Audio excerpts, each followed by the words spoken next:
Used to say made me look like a goddess, feeling smaller than I'd ever felt in my life. This was the man who had promised me magic every year. The man who had cried while playing his grandfather's guitar, swearing our love would only grow stronger.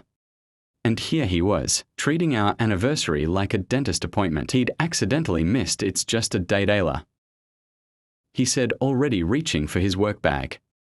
We can celebrate this weekend. I'll take you somewhere nice, make it up to you, just a date.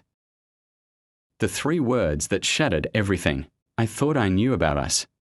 I watched him grab his keys, kiss my forehead like I was his sister, and walk out that door like he hadn't just destroyed the most important day of our year. Like my heart wasn't bleeding all over our kitchen floor. I stood there alone, surrounded by the surprise I'd spent months planning, and realized that sometimes the person you love most is the one who can hurt you deepest. For about 20 minutes, I just sat on our kitchen floor and cried. Not the pretty tears you see in movies, but the ugly, soul-crushing kind that come from deep betrayal. I kept thinking about that promise he made 2 years ago, how his voice broke when he swore every anniversary would be more special than the last. What a joke that turned out to be. But then something shifted inside me. The sadness started hardening into something else, something sharper. I wiped my face and looked around at the romantic dinner I'd prepared, the photo album I'd made of our best memories, the handwritten letter telling him all the reasons I fell in love with him. All of it sitting there like evidence of how completely one-sided our relationship had become.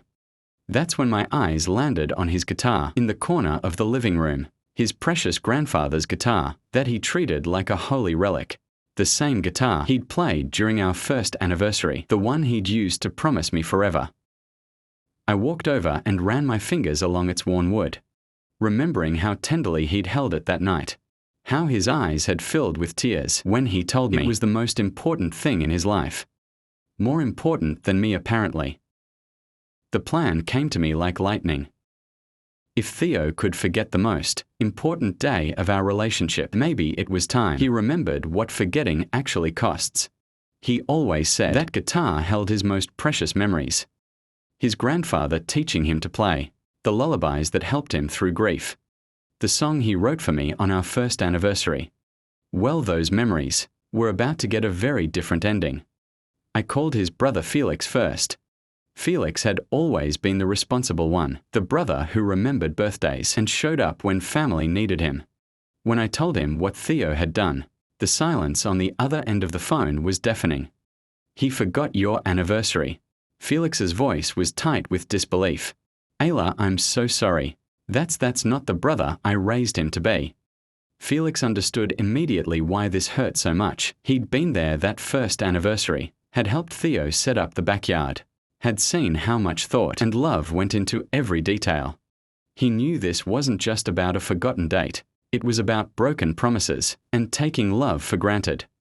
Then I called Celine, my best friend, who'd been suspicious of Theo's recent behavior anyway. She'd noticed how he'd been checking out of our relationship, how he'd stopped making effort, how he treated me more like a convenient roommate than the woman he'd promised to cherish. What do you need me to do? She asked without hesitation. That's why I loved Celine. No judgment, no lecture about forgiveness. Just fierce loyalty and a willingness to help me reclaim my power. By sunset, we had everything planned. Theo was about to learn that some memories deserve better endings, and so did I. The next morning, I put my plan into motion. I called Theo at work, letting panic creep into my voice, just enough to sound authentic.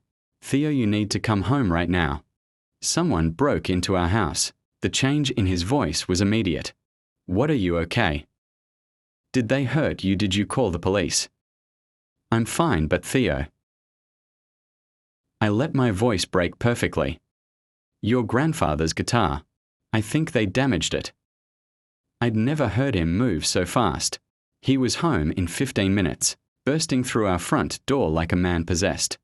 His eyes went straight to the corner where the guitar usually sat, and I watched his face crumble when he saw the empty stand. Where is it? His voice was raw, desperate. Isla, where's my grandfather's guitar? For a moment, seeing him so broken, I almost felt sorry.